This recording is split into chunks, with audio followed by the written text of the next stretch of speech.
Alors, le pont existant souffre de nombreuses pathologies. C'est un ouvrage qui a déjà un certain âge. Et puis, au fur et à mesure des inspections, il a fallu investiguer différents scénarios, soit l'assainissement, soit le remplacement. Euh, les pathologies concernent principalement les appuis du pont, qui sont détériorés, qui se déplacent beaucoup. Il y a une pile du pont existant qui tasse, donc qui s'enfonce dans le sol avec le temps. Le pont a aussi été construit avec beaucoup d'éléments préfabriqués en béton. Le lien entre ces différents éléments n'est pas bon, ce qui crée des points de faiblesse dans l'ouvrage. Et les scénarios d'assainissement qui ont été étudiés ont montré que l'assainissement coûtait en termes d'investissement plus cher qu'un ouvrage neuf. Pour la durée de vie qu'on pouvait espérer. Donc remplacer l'ouvrage coûte un peu plus cher, mais pour une durée de vie beaucoup plus longue. Donc c'est ce scénario qui a été préféré.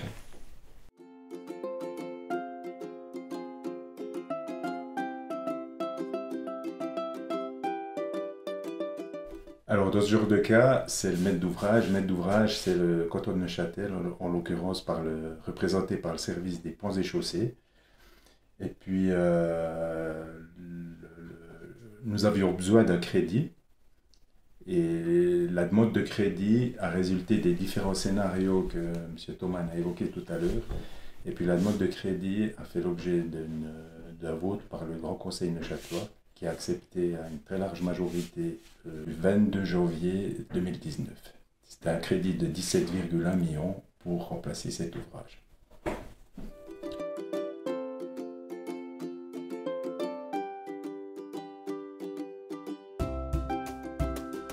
Alors là également, le maître d'ouvrage, c'est le canton de Neuchâtel, représenté par le service des ponts et chaussées.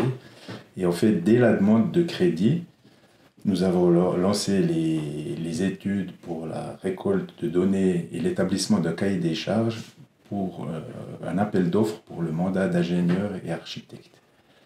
Dès l'obtention de ce mandat d'ingénieur et architecte, nous avons pu lancer l'étude du projet proprement dit, qui était en novembre 2020.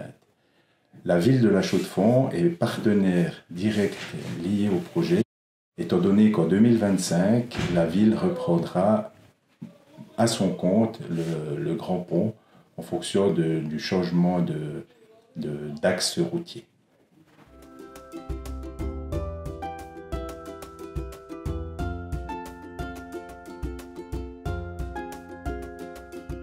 Alors la promenade végétalisée, effectivement, je pense que c'est une première en Suisse. On a un certain nombre de projets qui se développent en ce moment en Europe qui vont un petit peu sur cette tendance, je dirais même dans le monde. On a beaucoup de projets, ça fait peut-être 5 ou 10 ans qu'on voit des projets à Londres, à Paris, à Nantes particulièrement, où il y a la volonté de végétaliser les traversées sur les ouvrages d'art. Très peu se sont faits. Franchement, les exemples récents, on en trouve assez peu. Là, on peut dire qu'en Suisse, en tout cas, on va vers quelque chose d'assez novateur. Tout ça est parti du fait qu'on a voulu un petit peu partager l'espace public entre les différents modes. Le pont actuel a un caractère très routier. L'idée, c'est qu'on prenne l'espace à disposition, et en l'occurrence même, on l'étend un petit peu, puisque l'ouvrage sera un petit peu plus large que l'ouvrage actuel.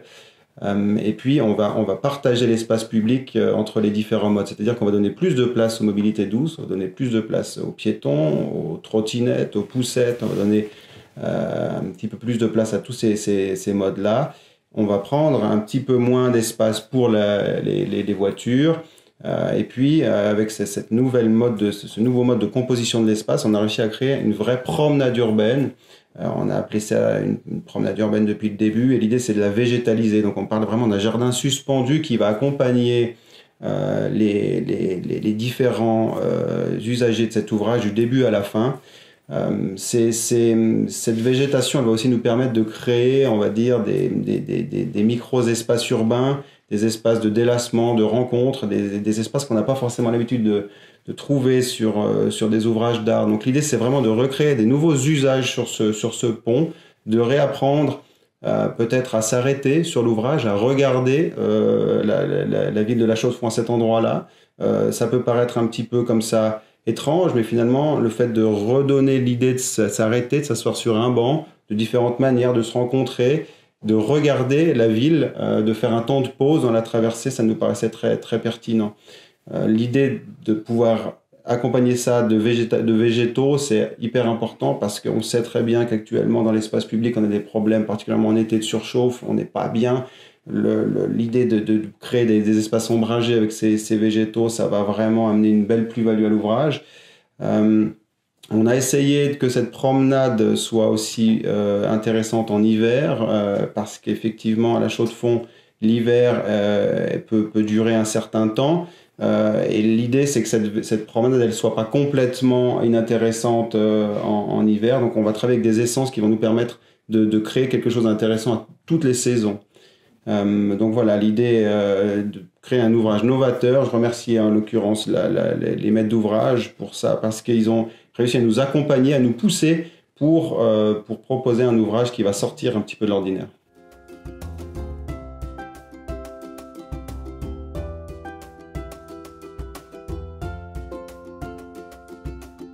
Alors, sur ce projet, on a un groupement de mandataires, donc constitué d'un bureau d'architecte, de 2 bureaux d'ingénieurs. Cette constitution de groupement, elle est pas tout à fait usuelle dans le domaine des ponts en particulier. Il n'y a pas toujours des architectes qui sont associés. Et puis, c'était un souhait du maître d'ouvrage qui a permis de développer le projet en très bonne collaboration au sein du groupement, de manière à intégrer les enjeux techniques et les enjeux architecturaux et urbanistiques. Et, cette collaboration, comme je disais, un petit peu atypique, elle s'est, je pense, avérée être très fructueuse sur ce projet. Tout à fait, c'est vrai que dans les ouvrages d'art, il n'y a pas forcément un architecte qui vient compléter l'équipe de mandataires. En l'occurrence, dans ce type d'ouvrage, et surtout le contexte dont on parle ici, en plein milieu urbain, avec des accroches urbaines de part et d'autre qui sont absolument primordiales de traiter correctement, on vient s'accrocher sur le pod. De l'autre côté aussi, il y a énormément d'enjeux. Donc on doit travailler à la meilleure intégration urbaine possible. Donc on a vraiment essayé d'apporter tout ce qu'on pouvait là-dessus, déjà au moment de l'appel d'offres, et puis après dans le développement du projet. On a essayé aussi d'amener tout ce qu'on pouvait sur le design, on va dire, des piles de l'ouvrage. Donc ces systèmes porteurs qu'on retrouve régulièrement en dessous de l'ouvrage. On a travaillé sur l'enveloppe, sur l'homogénéité de l'ouvrage, la qualité du design des parapets, sur la qualité même des garde-corps, sur la qualité de l'éclairage. Donc tout ça, c'est quelque chose qu'on essaye d'amener pour ne jamais perdre un petit peu tous ces côtés esthétiques et la qualité du ressenti, et la qualité des traversées, des usages qu'on va venir créer sur l'ouvrage. Donc on discute de tout ça avec les ingénieurs pour essayer que la mayonnaise prenne. Et puis là, en l'occurrence, je crois qu'on a depuis le début en fait trouvé ce bon fonctionnement. Et puis on a poussé ça jusqu'à aujourd'hui, et on est persuadé que cet ouvrage sera une réussite pour la Chaux-de-Fonds. Ouais, j'ajouterais encore que la mise à l'enquête qui s'est déroulée il y a une année s'est passée, je dirais, pratiquement sans opposition. En tout cas, aucune opposition sur le projet en soi, sur l'ouvrage. Donc probablement que ça révélait aussi le fait que l'ouvrage correspond ou répond aux attentes, aux besoins, dans le sens où il n'y a pas eu d'opposition ni sur l'objet, avec son accroche architecturale, urbanistique, mais il n'y a pas non plus d'opposition des associations qui représentent les différents modes de mobilité, le transport individuel motorisé, les transports publics, la mobilité douce, les cycles. Et toutes ces associations-là, qui sont partie prenante, qui sont parfois recourantes dans les projets, n'ont pas fait opposition, donc elles ont été invitées, elles ont été informées au cours du processus. Mais après, toute la mise à l'enquête s'est bien déroulée, donc je pense que c'est aussi le signe que le groupement, avec le maître d'ouvrage, a finalement produit un travail qui répondait aux attentes et aux besoins. Pour conclure les propos de Michel et Ivo, j'aimerais saluer ici le travail d'équipe à la plus grande satisfaction du maître de l'ouvrage. On avait lancé un appel d'offres en intégrant justement un ingénieur civil avec un architecte pour répondre à une demande urbanistique de ville. Et en fait, on est totalement satisfait du résultat. Et là, je tiens à remercier les mandataires.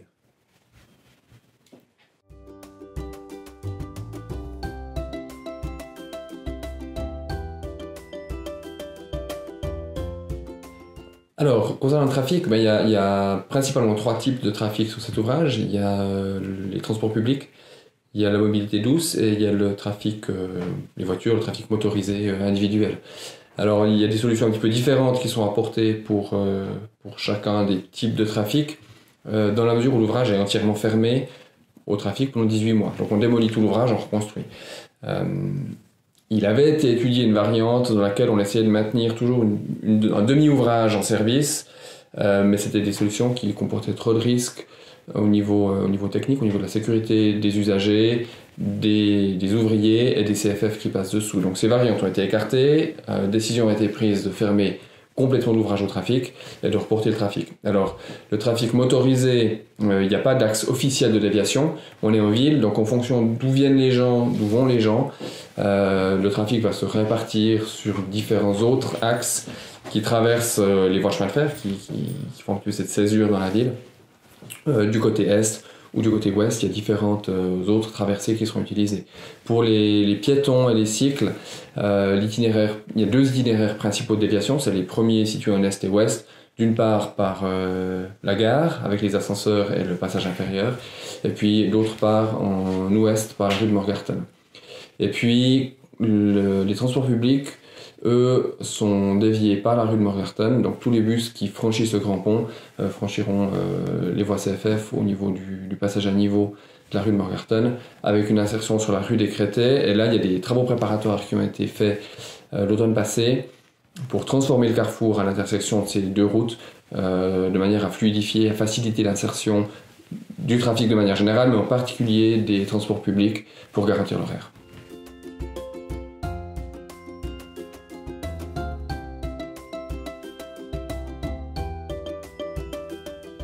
Alors, les travaux se dérouleront essentiellement de jour, mais on ne peut pas exclure totalement le travail de nuit, principalement pour garantir la sécurité liée à l'existence du trafic ferroviaire.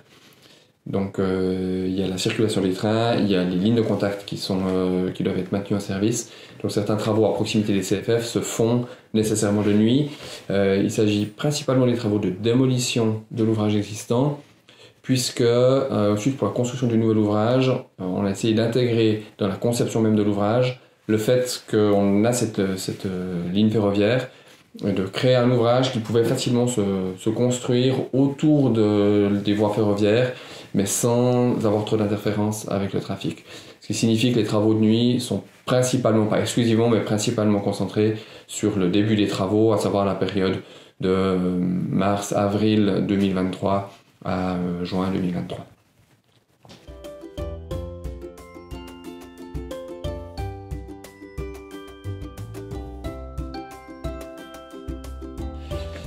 Alors, le mandat pour le groupement adjudicataire a été donné en automne 2020.